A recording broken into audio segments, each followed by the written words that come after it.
Welcome back ulit sa channel natin. Ngayon guys, samahan nyo kami. Nandito kami sa Aces Depot. So, samahan nyo kami. Bumili tayo ng steel na grass cutter. Pakita ko sa inyo kung specs niya. Then, magpaturo na rin tayo kasi hindi natin alam pa kung paano gamitin. Magpaturo na rin tayo. Yung mga basic na troubleshooting, paturo na rin tayo. Yung operate niya, paano. So, tara, samahan nyo kami.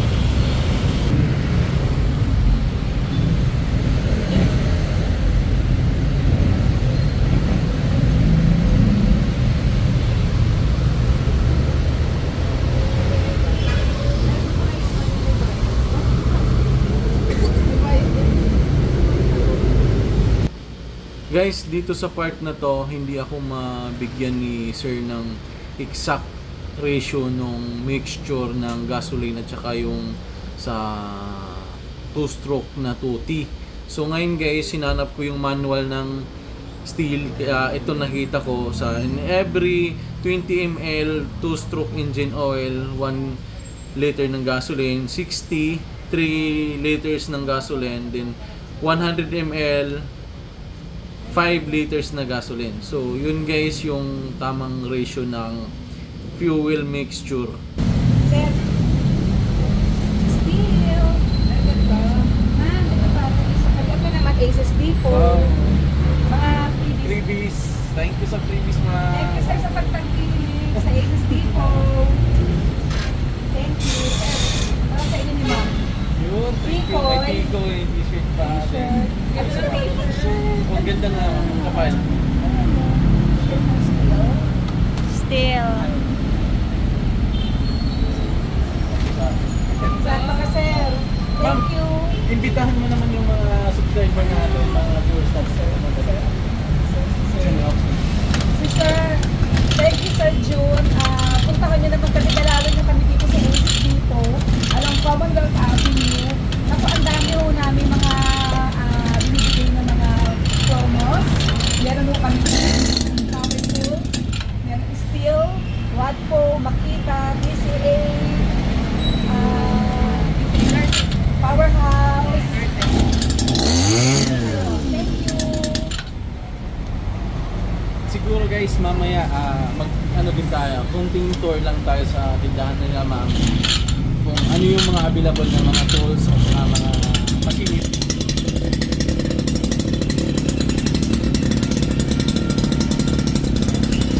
Pwede ko na sir?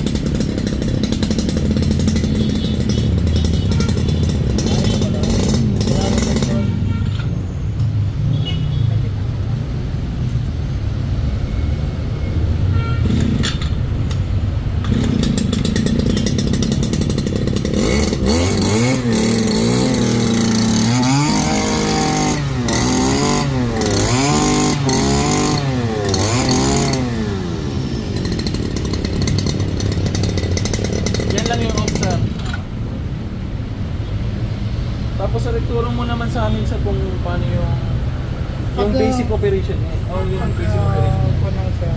Tutok na lang natin. Bago, paano ba sir? Yung, paano ba yung pag-choke? Bago pa andarin or? Chok muna natin bago pa. Sir, pagyan natin yun sir.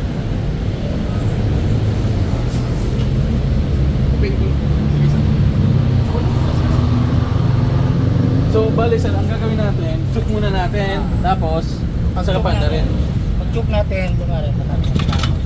Pag yan, switch mo na to, baba mo na. Tapos pag umanda na, Kasi pag nakaganyan yan sa taas yan, pag pinirit mo siya, mamamatay ka. okay. Kailangan, pag-click mo na lang dito.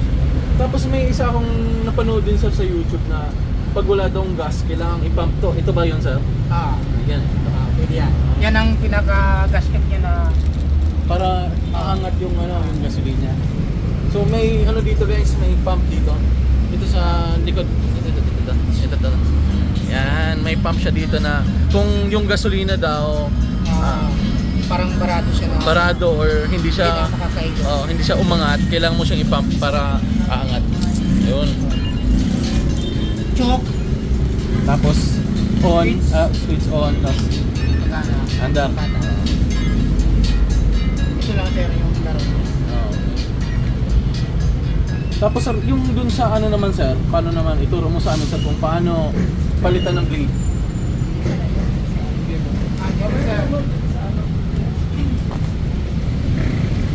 Ito na lang yung chocking. Ang gamitin natin. Ay, yung panglock niya.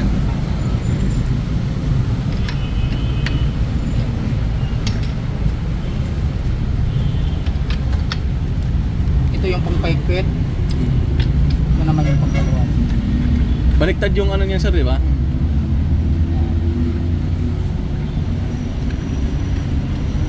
Pwede ba nating i-try ma'am yung kanina, yung para sa nylon? Para makita din nila kung paano i-kapit.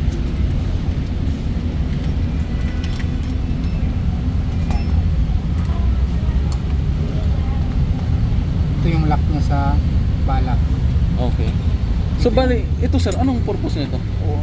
Yan ay para hindi siya sumagat sa lupa. Ah, okay. Parang yun ang magti-trigger sa kanya sa ano. Mm. Yun.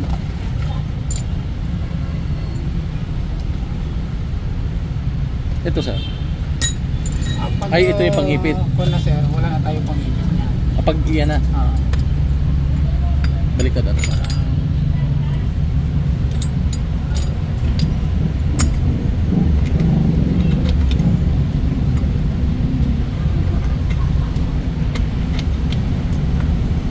Yan, kailangan pag itong bilog na to, kailangan din ito yung nasa labas Bilog na yan. para papasok to dito. Yan. Yan.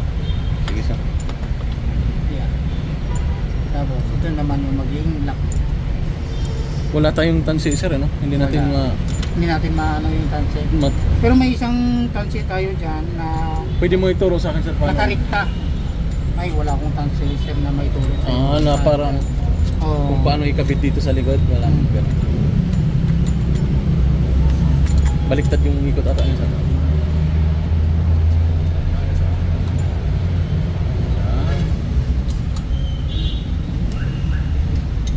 Guys, pag bumili kayo ng ganito, so ang kasama niyang blade, yung ganito na, then may kasama pang yung steel plate. Sorry, no? Blade.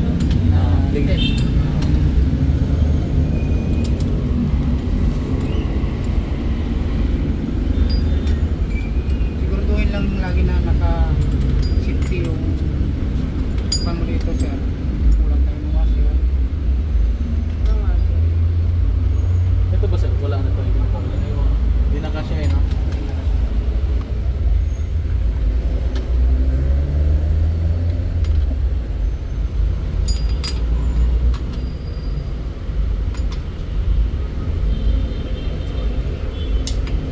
Kailangan hindi siya ma-over eh, sir.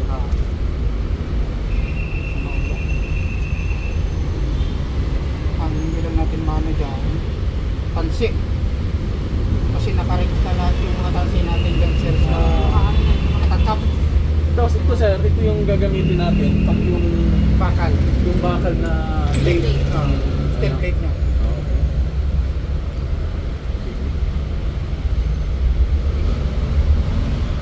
Paano kayo dalang?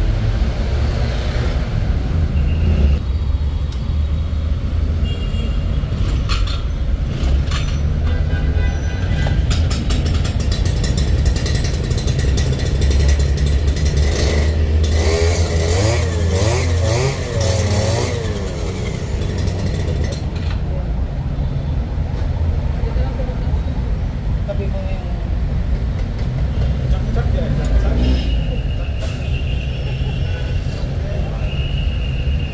Bayad na. So, bali guys, ang specs pala ng ano natin, ng grass cutter natin, 2.1 horsepower sa rin, no? Then, yung model naman ng grass cutter na ginawa natin, FS 230. So, ang presyo nito guys is 21,000. 58. Maganda siya kaso maganda rin sa bulsa. Kaya baka may gusto kang i-shout out. shout out na lang yan kay Romel. Follow nyo na lang. Guys, i-follow nyo rin pala yung ano. Guys, ilagay ko yung link ng Facebook page nila sa sa Aces Depot para at least ma-bisita nyo rin sila. Then pati yung contact number ilalagay ko na din para kung in case na may magustuhan kayo dito, pwede kayong mag-visit sa kanila or tumawag sa kanila.